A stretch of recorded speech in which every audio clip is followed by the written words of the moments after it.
We are now back in session. Councilman Gephardt, you had the floor before the break. Do you have any additional amendments that you would like to make at this time? Sure. I'd like to propose reducing line 35111 by 6.25%. That's half of my last amendment. $276,996. $996,000. That would reduce that line to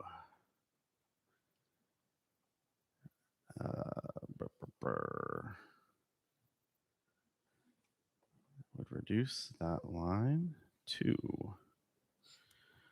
$4,150,325, and that would be returned to the rainy day fund. Okay, can you just give me the 276,996? Is that the correct amount? Yes, sir. Okay, so the councilman, we need a second. So the councilman is proposing, second by Councilman Lattiser. Okay, any additional, I know it's a different amount, but same argument, I assume? Same argument, and assuming that there should be some relief by measures that have been taken over the course of the past year. It should be a achievable target. I've been doing budgeting and in the private sector for many years. I've literally never seen a department head come to me with a budget that didn't have some amount of fluff in it. People try to make things that they think they can achieve, and I think we should set a target. So that is the proposed. Thank you very much, Councilman. Are there any questions or comments? Again, this is a similar proposal that we just voted on. It's just a different dollar amount, so we don't need to hear the same arguments for and against that we already have. If you have additional comments. Councilman Ricks. Yeah, just because I didn't chime in on the last amendment, I'll chime in now. So I do think that this is very reasonable. The 2023 projection in our books shows $4.4 million for this fiscal year. The proposed budget involves also $4.4 million for this coming fiscal year. We have all of these additional firefighters coming on. It's hard to imagine that there isn't going to be some savings of overtime somewhere there. And again, this is just a matter of more of transparency, setting goals than anything here, because of course, if firefighters put in the overtime, then they're going to get paid for the overtime. And we've seen these budgets for overtime. We've seen departments hit those goals. We've seen departments go way above, just completely blow right through those goals. And like so many items, I hate to say it, but I'll go ahead, I'll say it out loud. The numbers that we set in these budgets, in the budget here, it's a goal, it's a matter of transparency, but ultimately the numbers that are set here are not going to be the numbers that are actually going to be reached down to these very precise amounts, or sometimes even close to these numbers. The conditions and realities over the course of the coming year are going to be what dictate what the costs actually are. And so our rearranging money on paper right now is not going to have any effect whatsoever on the services provided. At least certainly not when it comes to items such as these. Obviously, there are some items that are of greater consequence where we can, here in these chambers, be making decisions, but we are not cutting we are not cutting checks here in these chambers. We are not filling up gas tanks here in these chambers. So this is a matter of moving the money on paper. And I'll support that for the reasons that Councilman Gephardt outlined. Thank you. Any other additional questions or comments from members of the council? Okay, hearing none, the clerk will call a roll for favorable action on Councilman Gephardt amendment to move $276,996 from line item 35111 to the rainy day account.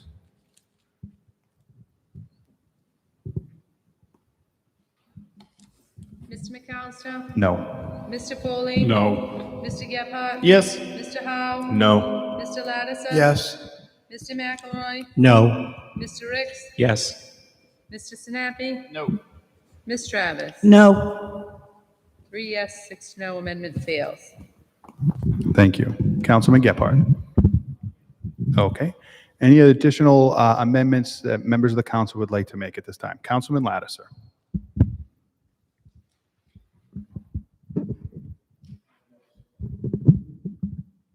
Thank you. My first amendment would be regarding line item 35-111, Fire Department overtime.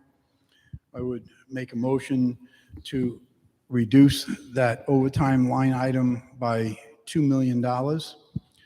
Use $1 million of that reduction to increase senior citizens and veterans exemptions, and use the remaining $1 million for parks and fields that do not qualify for CDGB grants. And that's my Okay. motion. Do we have a second to that amendment? Second by Councilman Ricks. Go ahead, Councilman Lattiser. Thank you, Mr. President. I'll not belabor the issue. I stated my reasons regarding my position with the overtime in this particular department.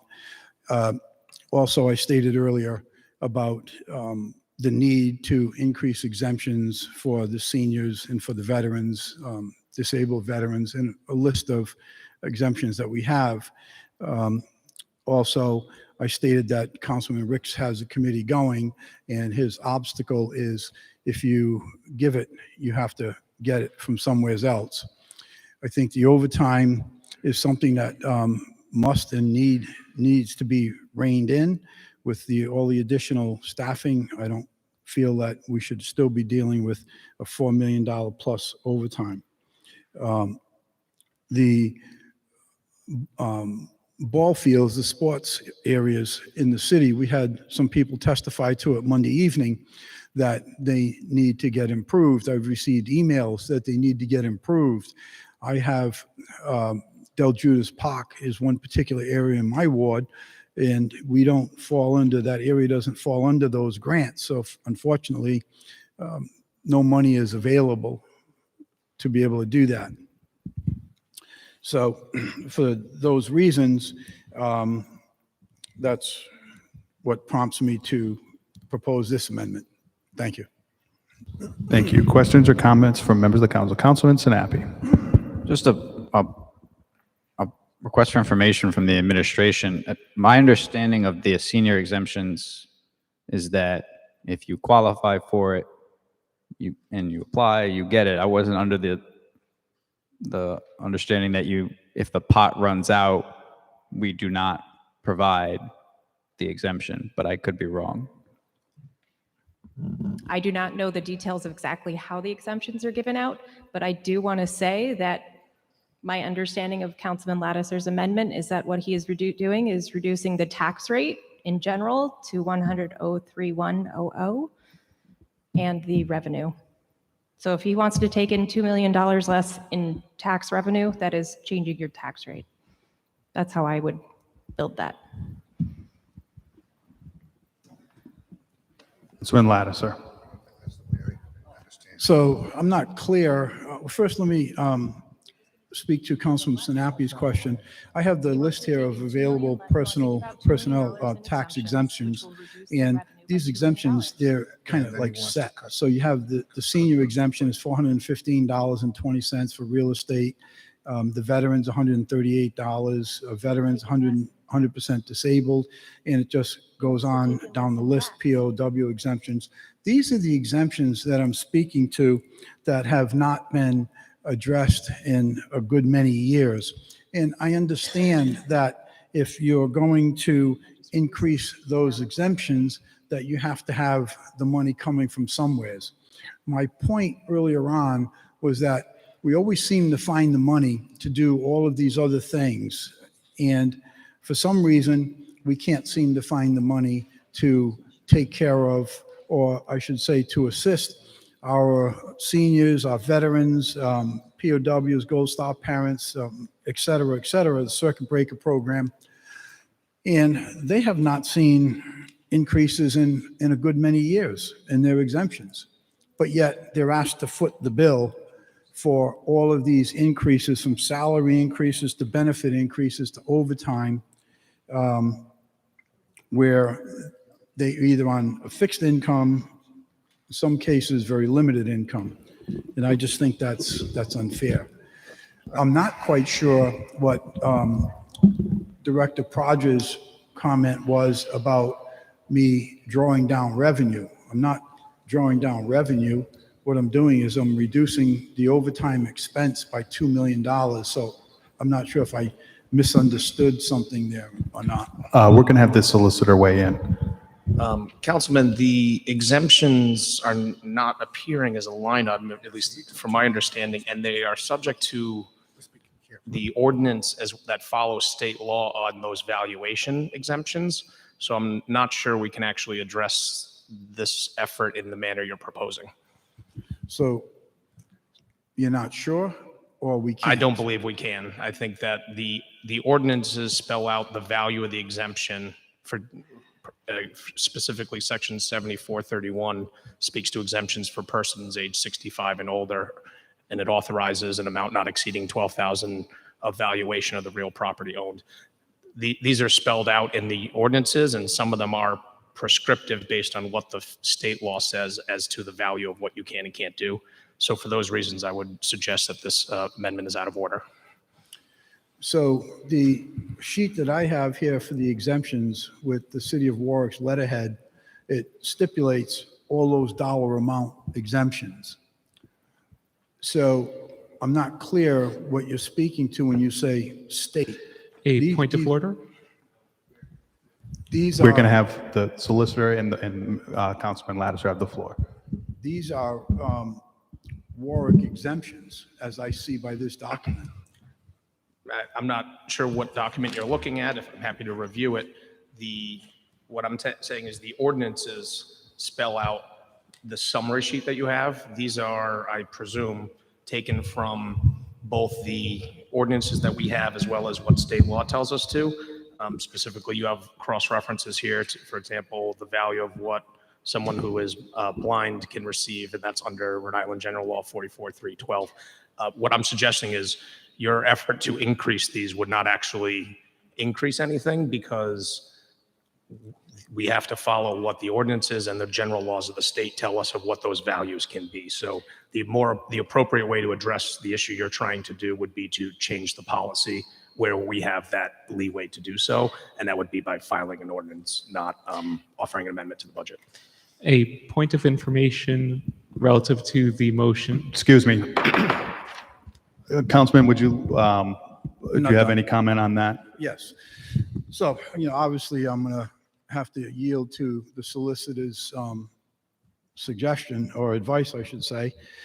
But we do have a line item with regards to Parks and Recs and the ball fields, et cetera, that I'm referring to, correct?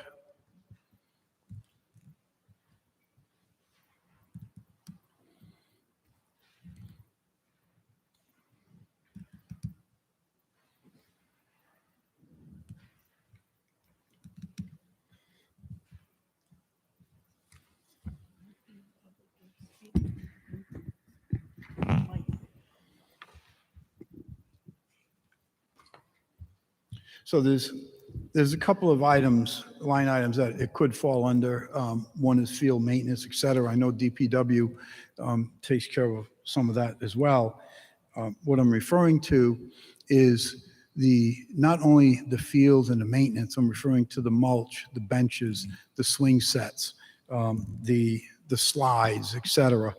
In my ward, I believe the majority of it, if not all of it, does not fall under the requirements of CDGB grants. So we have not been able to get monies for that.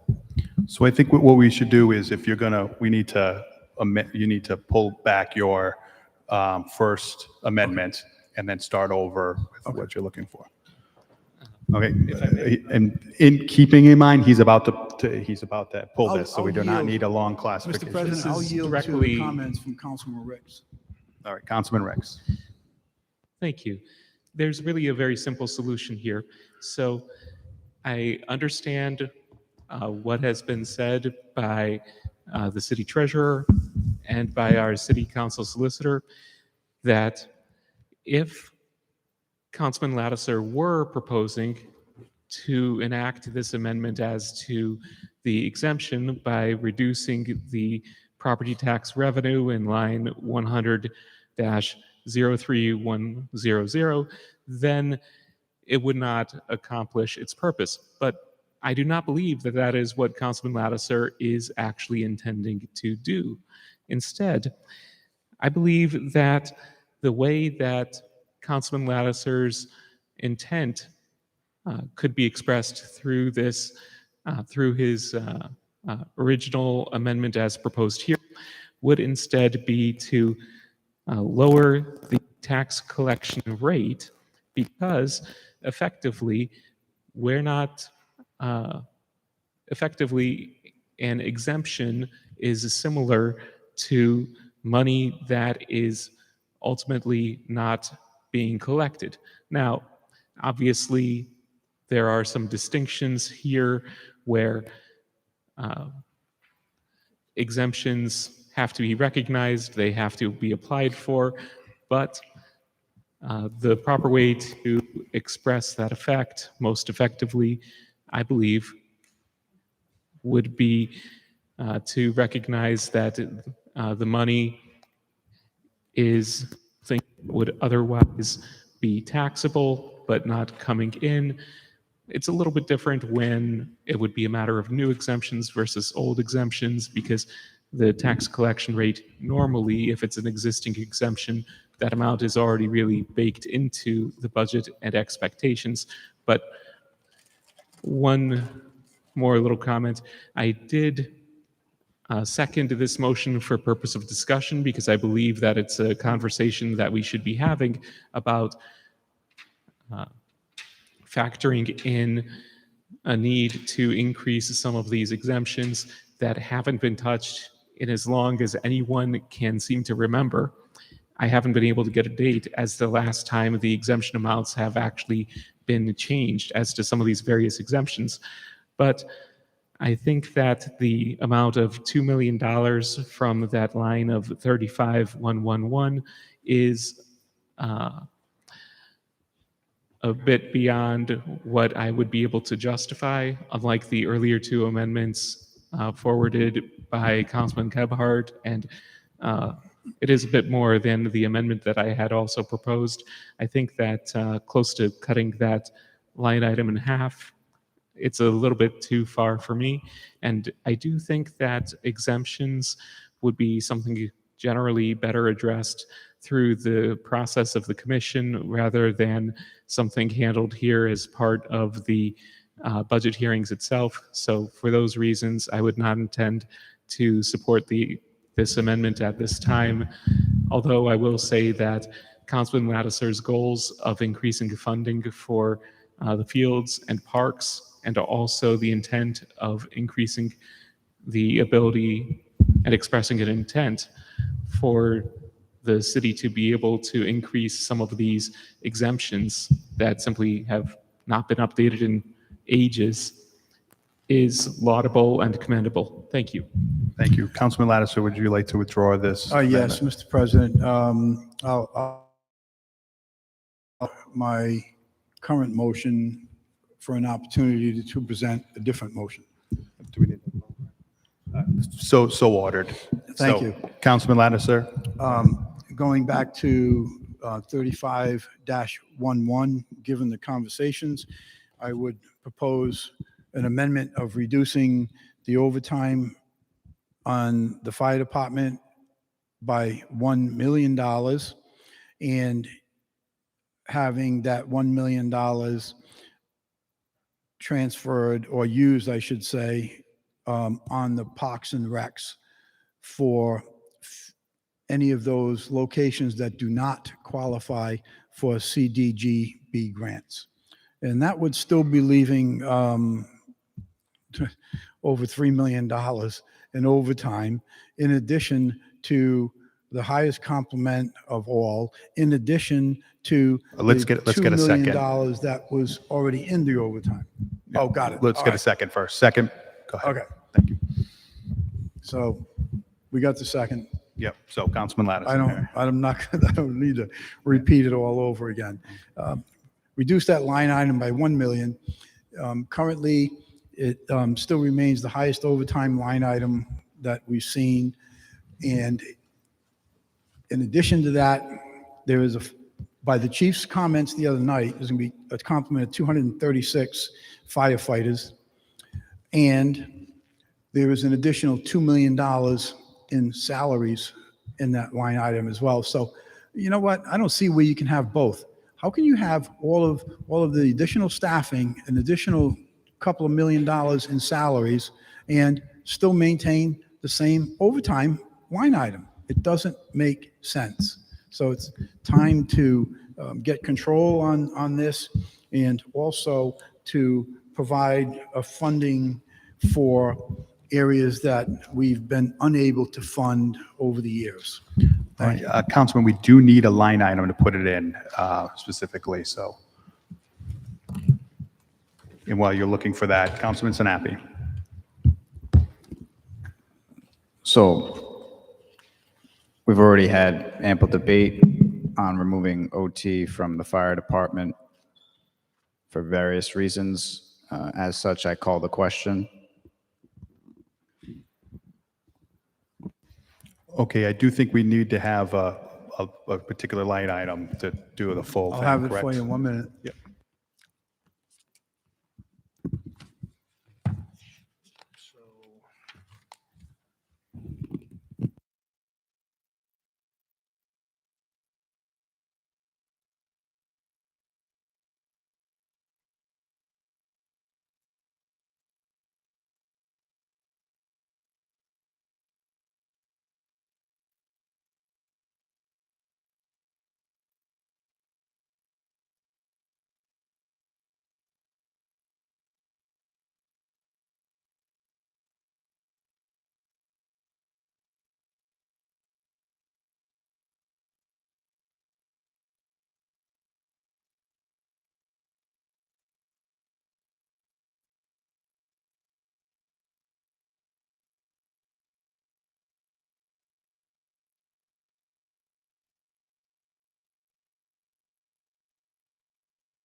Mr. President, after discussion with legal counsel, there isn't a specific line item that we're able to find to deal with the field maintenance as well as related equipment, such as park benches, such as swing sets, and general equipment that you would find throughout the city and some other areas. So the suggestion is, to create a new line item, 45,282, to include the purchase of maintenance materials, benches, gym set equipment, swings. I think that would cover it. Okay, and Solicitor Walsh, I believe Councilman Sinapi had a, what's it called? So I called the question, which if seconded ends debate and forces a vote. Do we have a second to Councilman Sinapi? Okay, yeah. Is there any additional questions or comments to avoid voting twice? If not, we'll call the roll. Yeah, okay. So for clarification, you asked the first question to second, to Councilman Sinapi, or? Well, if there's no additional questions, we don't need to second his amendment. We're going to take the vote right now. But if there are additional questions or more debate, then we will look for a second, and then we will call the vote. So debate is ended if he gets a second, but we don't have to second it. If there's no more questions, we can just do the regular process. With my colleagues, I'd just like to say, with all these recommendations, I'm going to stand by, and I have no intention on voting for any amendment that takes away from the fire overtime. I trust what Chief McMichael and Chief Obenhauer said. Thank you. Yeah. Okay, are there any additional questions or comments? Okay, hearing none, favorable action on the, a yes vote is for favorable action on the Lattiser amendment. Mr. McAllister? No. Mr. Foley? No. Mr. Gephardt? Mr. Howe? No. Mr. Lattiser? Yes. Mr. McElroy? No. Mr. Ricks? Yes. Mr. Sinapi? No. Ms. Travis? No. 3 yes, 6 no, amendment fails. Thank you. Councilman Lattiser. Thank you. My next item is 89-000, school aid. I'm going to be making a suggested amendment to reduce the city aid's contribution to that. The reason being, as we've spoken already earlier this evening, that student population has declined dramatically over the years. Back in the late 70s or so, I believe the population was somewhere in the vicinity of around 22,000. It's declined consistently in the last 5 or 6 or 7 years, and now we're down to 8,005 students, but yet the budget continues to grow every single year. State aid to the school department is up $3.2 million this year. Last year, the city council, I believe, gave them an additional $3 million. Councilman, we got to, remember, make the amendment second, then presentation. Sorry. Sorry.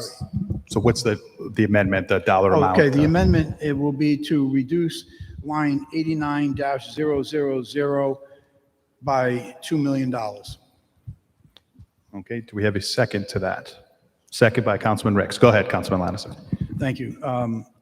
Sorry about that. Councilman, and put it in the rainy day fund? Sorry? And do what with the funding? Yes, to reduce the drawdown account, Thank you. or reduce the drawdown from the rainy day account. So in addition to the things I said, I have not seen any attempts or any successes at reduction or getting caps on salaries, on pensions, on healthcare costs. I haven't seen any attempt into reducing 90 sick days that the teachers have. And this is an issue I bring up at every budget hearing. The fact that there's 695 less students than what was told to us on Monday night, if you do the math on that by approximately $23,000 per student, that's a difference of almost $16 million from what they thought they had with student population to what they actually have. In addition to this, there's still $58 million of bond money that can be drawn down on, somewhere in the vicinity of 58, which is obviously going to impact the taxpayers. There's still floating out there $350 million bond, which I think that's far from where it would end up if it did in fact happen, hanging out there.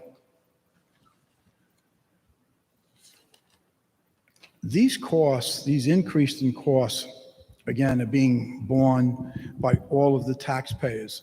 It's not just the more affluent taxpayers, it's the taxpayers that struggle every day. It's the folks that I said a dozen times now since Monday that live on fixed income and they don't have the luxury of these automatic increases. So with that said, that's my motion, Mr. President. Thank you. Any questions or comments? Councilman Ricks. I'll just state that I do not support reducing the amount of funding to the schools from that proposed amount. However, I do think that as part of these budget hearings, it's important for us to have debate. I appreciate that Councilman Lattiser is intending to have debate. And so I will second his motions, even if I may not necessarily agree with them, because I don't want to be shutting down debate here at the budget hearing. That's all. Thank you. Any additional questions or comments from members of the council? Okay, hearing none, the clerk will call a roll on the Lattiser amendment to take $1 million from 89000 school aid and move into the rainy day fund. Mr. McAllister? No. Mr. Foley? No. Mr. Gephardt? No. Mr. Howe? No. Mr. Lattiser? Yes. Mr. McElroy? No. Mr. Ricks? No. Mr. Sinapi? Ms. Travis? No. 1 yes, 8 no, amendment fails. Amendment fails. Councilman Lattiser. Yes, thank you. So my next amendment is to reduce line item 18-101, job code 390, and the reduction is $8,030. And the reason for this is in finance. The reason for this is several different reasons. One is it's far beyond the 2.75 that most other A employees. point of order, do we have a second? Sorry, second. Second, Councilman Ricks. Thank you. And just a point of clarification, I'm sorry, Councilman Lattiser, what page? I just want to make sure I'm following. It's in finance, it's line item 18-101. Thank you, sorry. That's okay. So I think it was at the last budget hearing, could be the one before. The finance department actually reduced the budget a tad by making a full-time position a part-time position. And the reason that was given was because they wanted to save money, which was fine.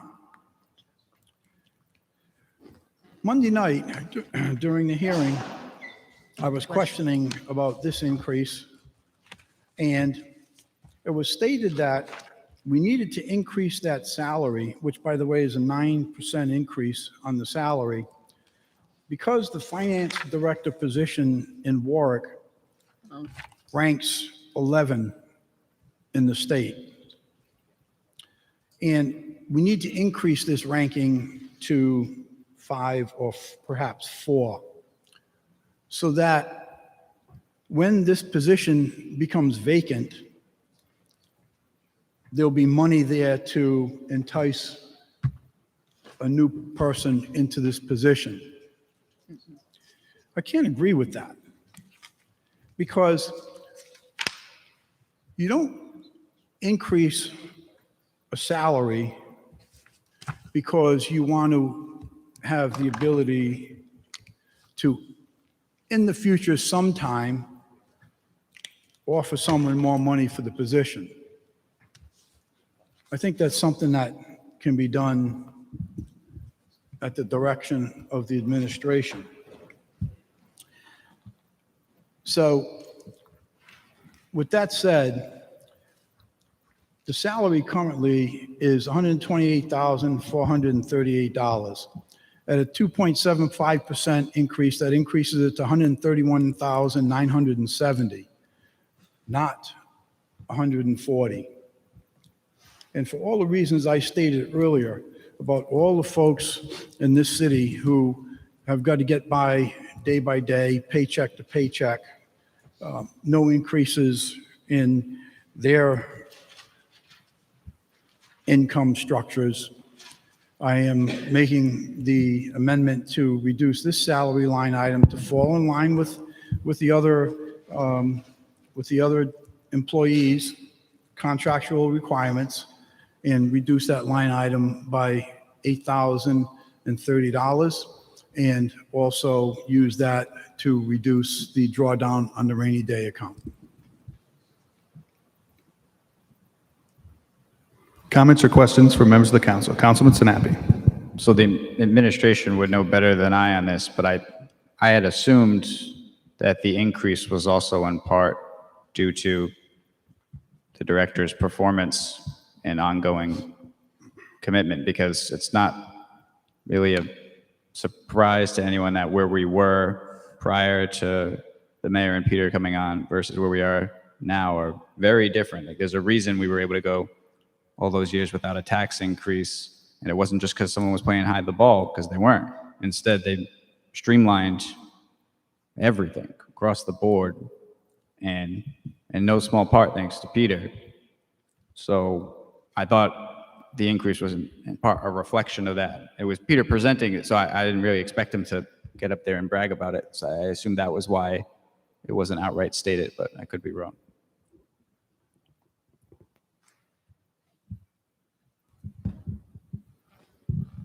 Any questions or comments from members who haven't had a chance to speak yet?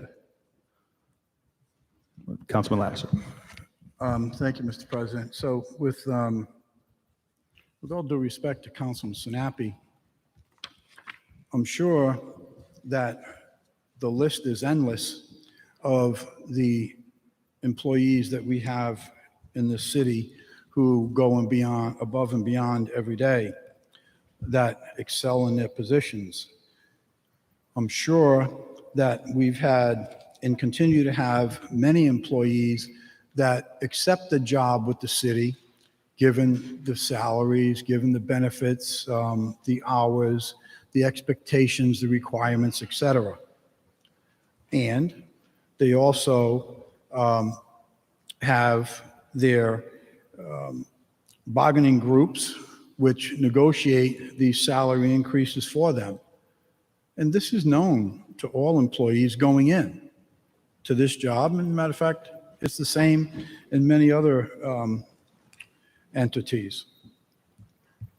So while I don't disagree with the performance of the finance director, I feel that we have many of our employees who excel each and every day. But the fact of the matter is, the taxpayers can only bear so much of these increases. And to isolate it to only a certain few, I don't think is fair. Which brings me back to my original amendment. Thank you. Thank you. Any other questions or comments? Councilman Foley. Are there any additional questions or comments on this amendment at this time? I just had a quick Council. thing, and then I would gladly second Councilman Foley's motion, although I saw Councilman Rix's hand go up, so I don't want to silence him.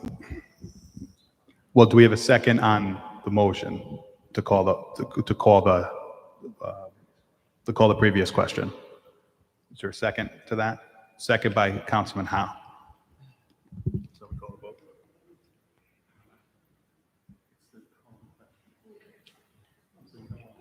So the debate has ended, and we will now call the vote. The motion to move the previous question, which has been seconded by Councilman Howe, needs to be voted in order to end debate on this item. So it would be a vote series of 2 votes.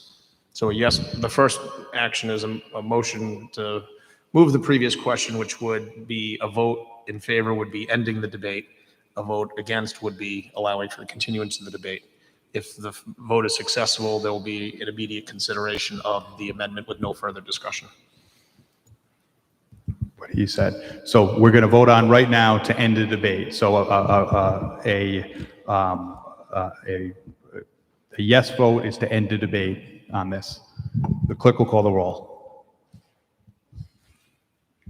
Mr. McAllister? Yes. Mr. Foley? Yes. Mr. Gephardt? Yes. Mr. Howe? Yes. Mr. Lattiser? Yes. Mr. McElroy? Yes. Mr. Ricks? No. Mr. Sinapi? Yes. Ms. Travis? Yes. 8 yes, 1 no, motion passes. In the debate.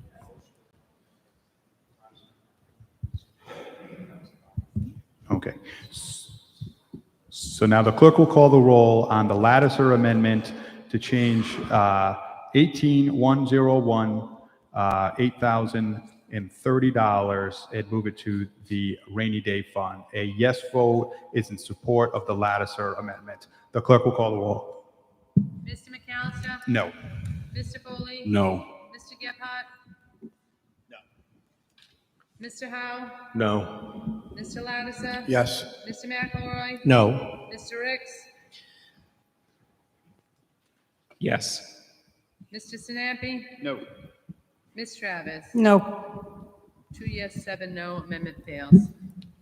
Amendment fails. Councilman Lattiser. Yes, my next motion or amendment will be regarding line item 13-101, job code 021, all for the same reasons, in excess of the 2.75% contractual requirements. The motion, sorry.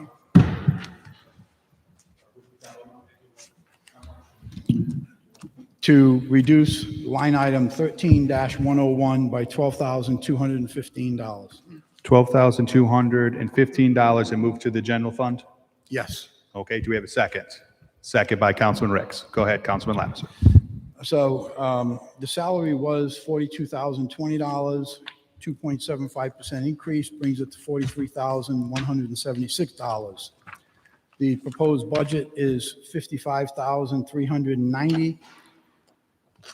Taking down should be, according to the contractual requirement, $43,000 leaves the amount that I'm looking to reduce, which is $12,215.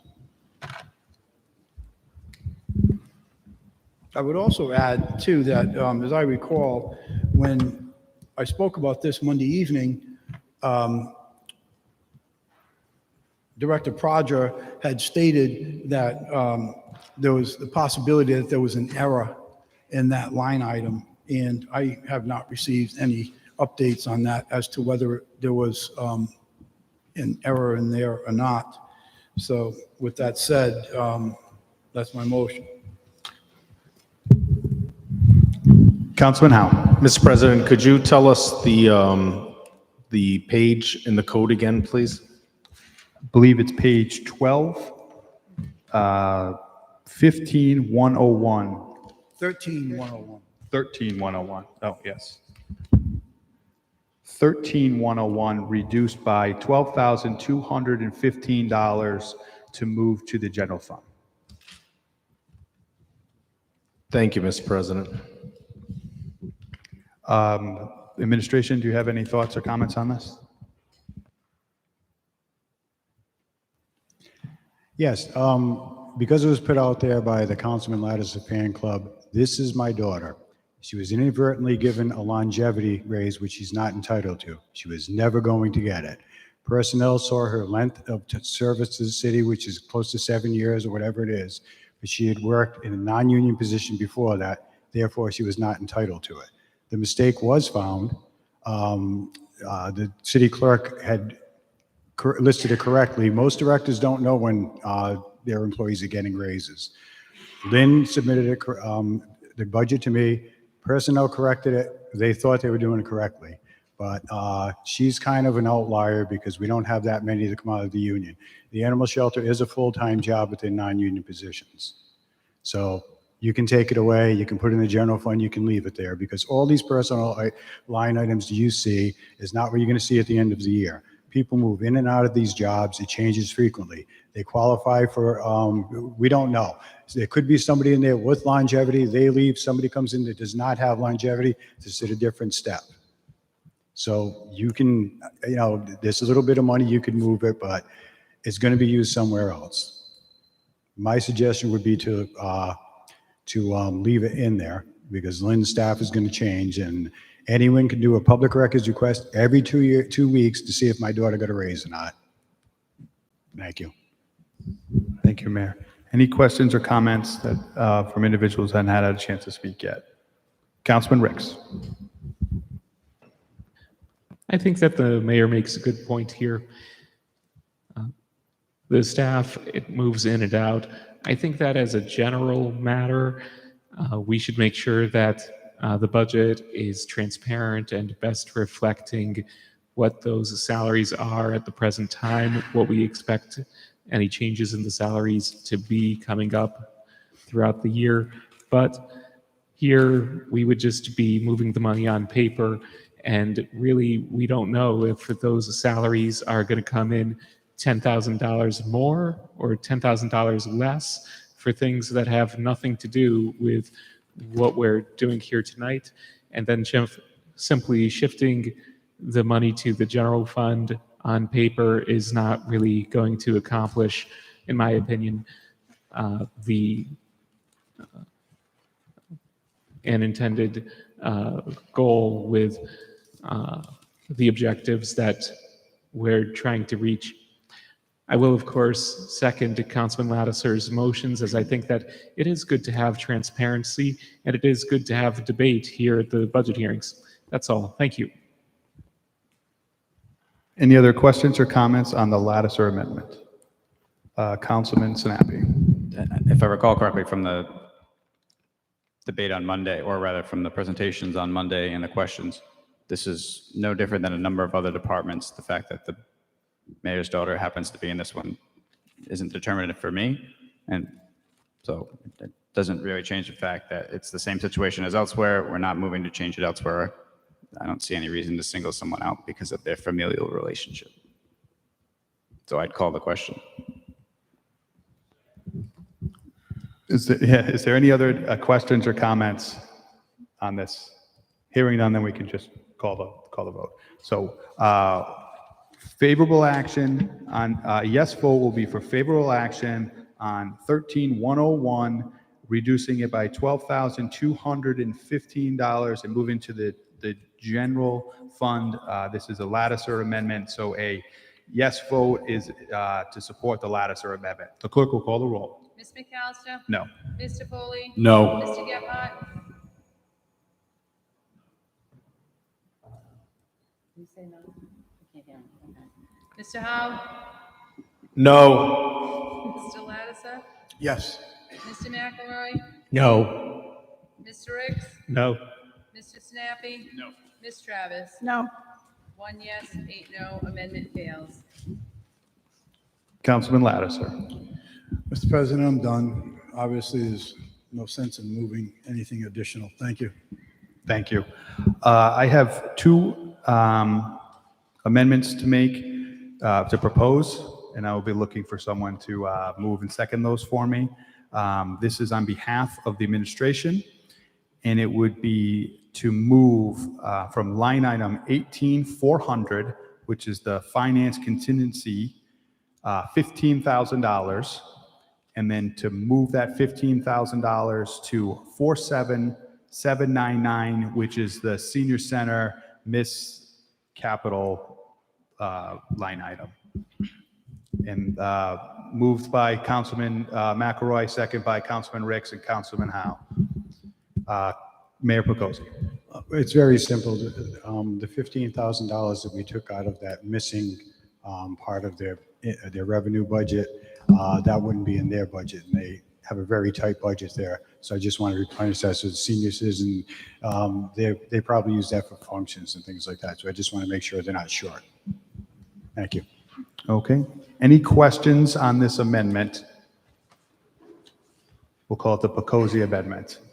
Okay. Seeing no questions, the clerk will call the roll for favorable action to move from $18,400, $15,000 to $47,799 senior center, Ms. Capital. A yes vote is in favor of the amendment. Mr. McAllister? Yes. Mr. Foley? Mr. Gephardt? Yes. Mr. Howe? Yes. Mr. Lattiser? Yes. Mr. McElroy? Yes. Mr. Ricks? Yes. Mr. Sinapi? He said yes. Ms. Travis? Yes. 9 yes, amendment passes. Thank you. And I would also like to propose one more additional change. I would like to decrease 16,360 professional services for the legislative department, $693.51, and put it into line item 16,101 salaries within the legislative department. So I need to get a motion and a second. So motion by Councilman Ricks, second by Councilman Foley and Councilman Howe, Councilman Sinapi. Any questions or comments on this proposed amendment? Councilman Ricks. Well deserved. Thank you. Thank you. Any other questions or comments? Hearing none, the clerk will call the roll for favorable action to move 16,360 to 16,101 in the amount of $693.51. Yes. Yes. Yes. Yes. Yes. Yes. Ms. Travis? 9 yes, amendment passes. Thank you. Are there any additional, any additional amendments to be made at this time for people who haven't had a chance to make amendments? Okay, we have two more. Go ahead, Councilman Lattiser. Thank you, Mr. President. I'm not quite sure of the budget code because I don't know exactly where it is, but what I'm looking to do is to make a motion to not transfer that $2 million from the pension line item to the OPEB trust.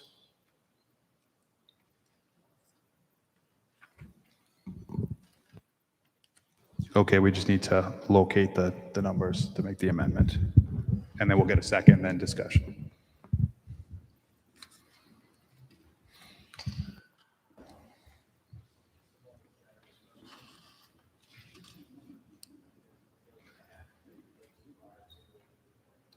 No, I'm not looking to take the money out of the fire department. There was conversations here Monday that was going to take $2 million out of the pension fund. I believe it was Police One, Fire One, and move it to the OPEB trust. And maybe Peter could, enlighten us on that. But that's what my intention is to stop that transfer from happening. No, there's no proposal here to transfer any money from pension funds to anywhere else. You can't do that. It's a trust. Okay. There's a proposal to take $1 million, 1.2 million from our medical insurance reserves. And every year, our insurer, whether it was WB or Rhode Island Mental Local or whoever, calculates what we paid them versus the claims. And especially during the pandemic, we built up some reserves from both active employees and retirees, about half and half. So there's proposals here, one to use $1.2 million of it to offset health insurance costs for active employees this coming year. And there's a proposal to use move $2 million of it into the OPEB trust along with the 1 million that's been appropriated, 1,060,000. So there's nothing coming from a pension plan that's held in trust. That's not what's proposed here. It's reserves that have been built up from claims. Thank you. Thank you for that. I stand corrected. As I stated in the beginning, I wasn't sure, couldn't remember which one.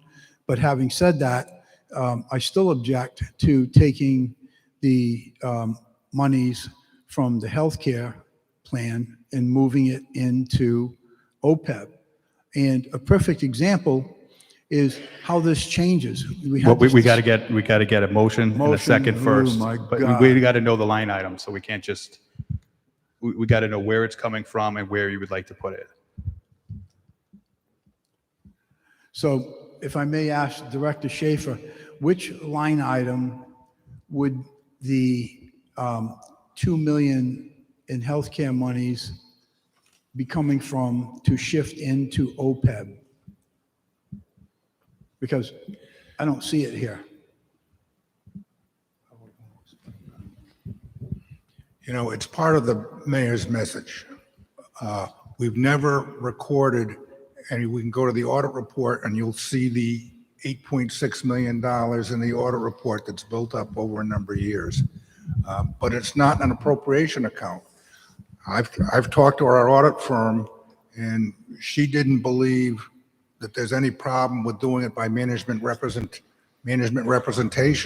that you have a funding plan, and whether it's offsetting current year health insurance, which we're doing, or we're using it to meet an accounting standard for our OPEB trust.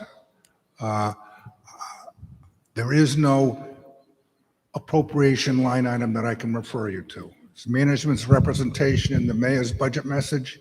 You could speak to that, reversing the mayor's representation in his budget message, but we don't appropriate and have never appropriated to the reserve.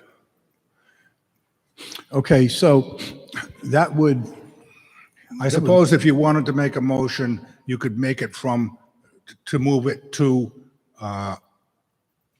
fund balance rather than to the OPEB trust. Because ultimately, if we never use it, it will go to fund balance. I don't think we can do that either, Peter.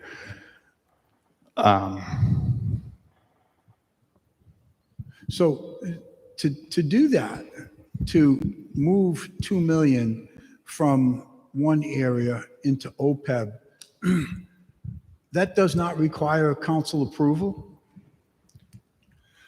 I'm asking the solicitor.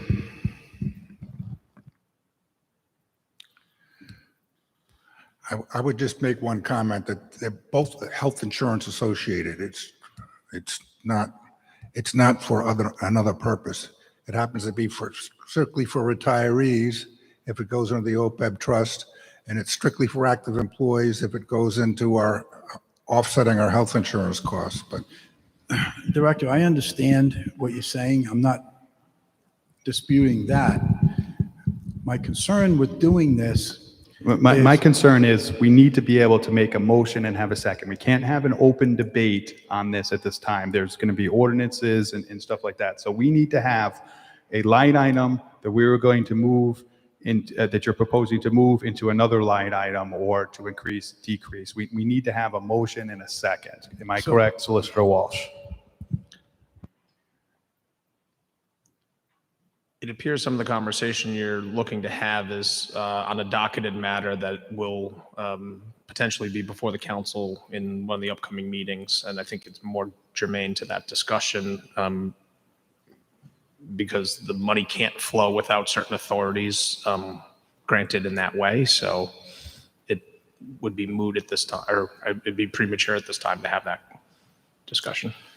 so to the council president's point, there is no line item that I can identify to take from or move to. Now, with that said, so I'm clear, Mr. Solicitor, on what you just said. In order for that transfer or any transfer like that to take place, that would have to come before the city council for approval? There's been docketed a matter, an item to change the ordinances relative to how those contributions flow to Fire One and Police One, or whether they can be redirected. But Director Schaefer said that it'll be coming from the healthcare item.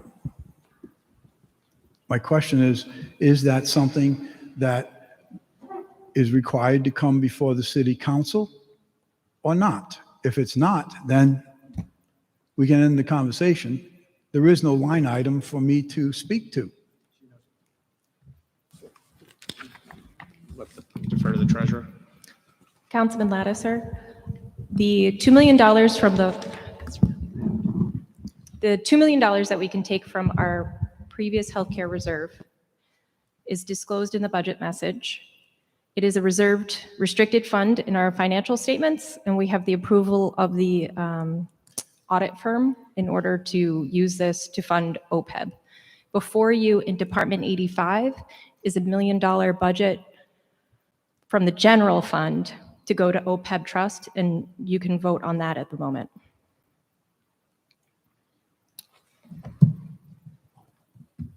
That is page 85-196 is OPEB trust funding. page 54, line 85-196. This $1 million is the reallocation per our actuaries to move what we use to fund Police and Fire 1 into an OPEB trust without affecting the bottom line of Police and Fire 1. Okay, so Mr. President, obviously, this discussion is a moot point on the $2 million. So I'll withdraw that, and I would like to make a new motion. That motion would be to reject the transfer from 85-196 of $1,060,000, so I'm sorry, $1,060,322 to the OPEB trust. I think that, as I said earlier, that's the motion. That's a police trust. Okay, second by Councilman Rex. Mayor Picozzi? I spoke about this earlier. That money's there. It has to currently, under current ordinance, go into the pension fund.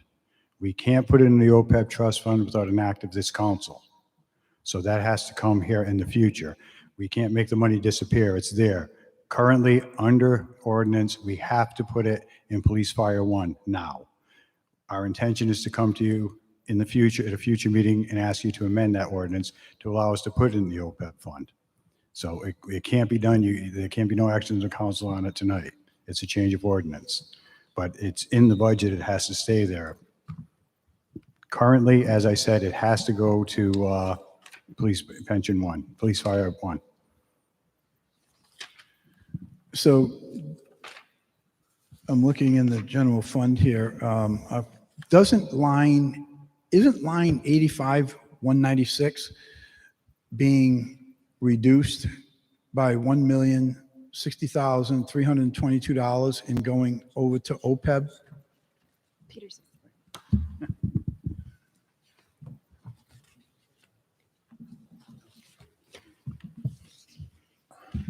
That's correct. That's the budget proposal. Okay. That was my motion, Mr. President, is to reverse that, to leave the $1,060,322 in line item 85-196.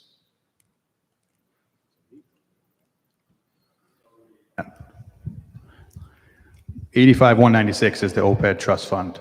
No, I'm sorry, to reverse it back into Fire 1, Fire 2.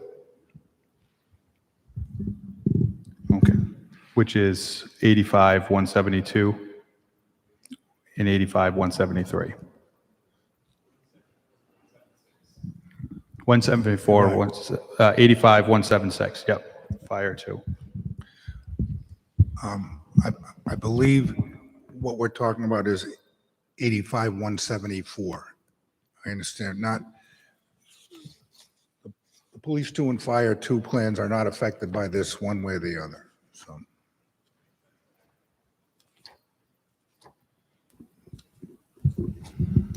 Page 54 is what we're discussing.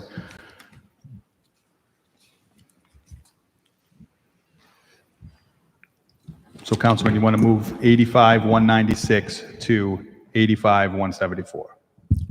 Right.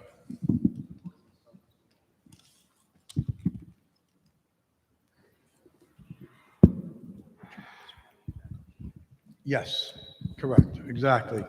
Returning the money from 85,196 back up to 85,174. Okay, Councilman Sinapi. Just to clarify with the administration, is this the same thing as what the mayor literally just said as far as we can't do because of the ordinance? Yeah, we're not going to make the transaction until the ordinance has been considered and acted on by the council. But we need to have the money in the right places in order to do it. That's the bottom line. All right, I call the question. All right, any other additional questions or comments? Okay, it has been moved in second. A yes vote is for favorable action on the Lattiser amendment of moving 85,196 of 1,060,322 to 85,174. A yes vote is in support of the Lattiser amendment. The clerk will call the roll. No. No. No. Yes. No. No. No. Are there any or more amendments the council members would like to make on the budget this evening? Councilman Ricks. I would propose to raise the residential tax by 14 cents, which would be slightly less than 1%. So that would be an increase from $14.76 per thousand to $14.90 per thousand, with the corresponding increases to the other rates that are based on the residential rate. Okay, do we have a second to that motion? A second for purposes of discussion would be appreciated. Second by Councilman Lattiser and Councilman Gephardt and Councilman Foley. Go ahead, Councilman Ricks. Thank you. So I know that this is going to go over like a wet blanket. I've had a couple of motions like this the last couple of years. We have the same council composition. And I know that raising taxes is never going to be popular. The reason that I propose this is partly to be consistent here. We are looking at a pretty massive structural deficit of a drawdown of $7.1 million from the fund balance. That alone would take over a 3% tax increase to get rid of that structural deficit on paper alone. But also factor in that we're counting on $2.5 million from sale of city property. We can't sell real estate more than once. Well, we could, but we wouldn't get away with it for very long. So that right there, if you figure that that city real estate isn't going to be coming back, it's again, one time. Now we're up well over $9 million, approaching $10 million as a structural deficit from that perspective. We are also funding paving from the operating budget in the amount of $80,000, which is my understanding more or less covers the patching of potholes. That's not going to pave much more than 1/10 of a mile of road. Thankfully, funding for paving is happening this coming fiscal year through $3 million of ARPA funding, but again, that's not repeating. So if we want to fund paving to the tune of $3 million in future years, we would have to raise taxes or find other places in the budget to do that. In a lot of ways, this is a lean budget. I should also add that there are other areas where ARPA funding is effectively being used for areas that we would normally be funding out of the operating budget. Vehicles, for instance. Now, some of these costs could certainly be delayed potentially if the ARPA funds weren't there, but some of them reasonably couldn't. I think that a lot of these uses of the ARPA funds are absolutely good uses, and I would applaud the administration for its wisdom in properly applying these funds. But with 0% tax increases for the last 4 out of 5 years, accompanied by relatively small short-term changes to save money here and there. I'm not saying that there haven't been significant changes, but it really is swimming against a tide when we're seeing the costs rise by so much. Part of that is inflation that everyone is experiencing. Part of it is salary increases under contracts that were previously negotiated. Part of it is particular increases like health insurance, inflation, etc. It's trying to turn around a ship, and it's going to take a long time to get there. But beyond a massive structural deficit that, unless we do something about it, it's just going to keep widening, we also have other large costs on the horizon. If we want to build these new schools, and I, for one, support the will of the voters on that, that is also going to be costing some money in future budgets. And if we have such a massive structural deficit now, I don't hold out all that much hope that unless we are raising taxes to tackle these short-term to medium-term financial issues, as well as, of course, throughout the year, outside of this budget hearing, taking the necessary steps to address the spending side issues. It really does have to be a combination. It's too big a problem to have one solution. We're going to need many, many solutions here. And I think that as a matter of balancing the budget, I just look at that massive fund balance drawdown. I think it's probably the biggest I've seen in a proposed budget in the 7 years that I've been on the council. I may be mistaken, but it is a very large number. I feel like it's the most responsible thing to do. As much as I hate to raise taxes, I think that it would be the most responsible thing to do to increase taxes by another slightly under 1% in order to try to bring down that fund balance drawdown, bring down that structural deficit. Thank you. I yield the floor. Thank you. Any questions or comments on this? Councilman Foley. Councilman has made a motion to call the question. Do we have a second to call the question? Second by Councilman McElroy. So we're going to take a vote right now, roll call vote to end debate on this. A yes vote is to end the debate. A no vote is to continue debate. The clerk will call the roll. Mr. McAllister? Yes. Mr. Foley? Yes. Mr. Gephardt? Yes. Mr. Howe? Yes. Mr. Lattiser? No. Mr. McElroy? Yes.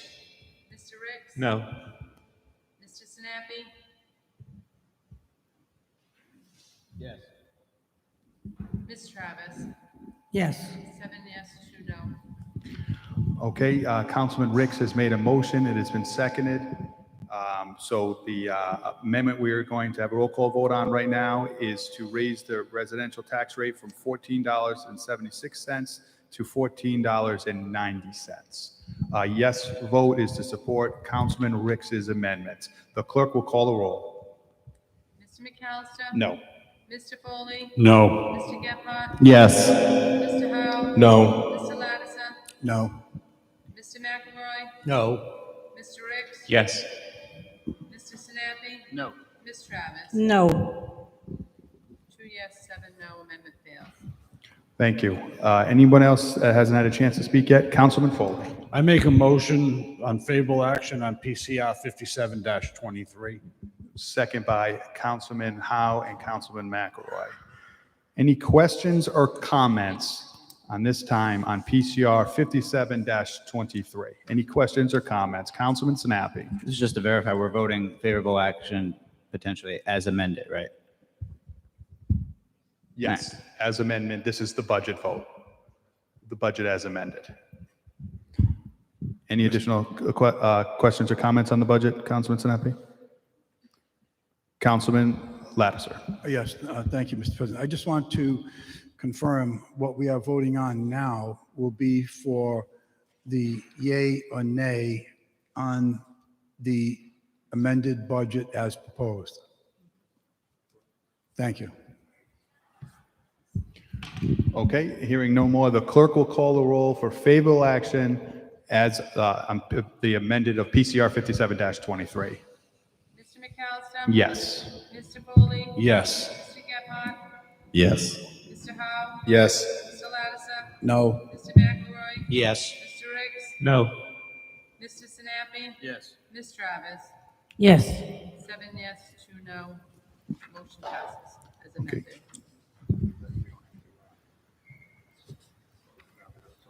Okay. That was the budget vote? Okay. I need a motion to adjourn. Motion by Councilman Howe, second by Councilman Foley. All in favor, say aye. Aye. Very briefly. We are adjourned. Is there a the tax separate rate? motion to set the tax rate? I thought that How we about the did that tax in rate? previous years. Yeah, there's been amendments, right? The vote was on the entirety of the budget and the setting of the tax rate, the PCR that was amended by all the prior amendments. So where there were amendments to the budget, doesn't that mean that there has to be changes in the tax rate? No, they were all balanced. It's all balanced? The 3 items that were presented were balanced, so there was no adjustment to the rate.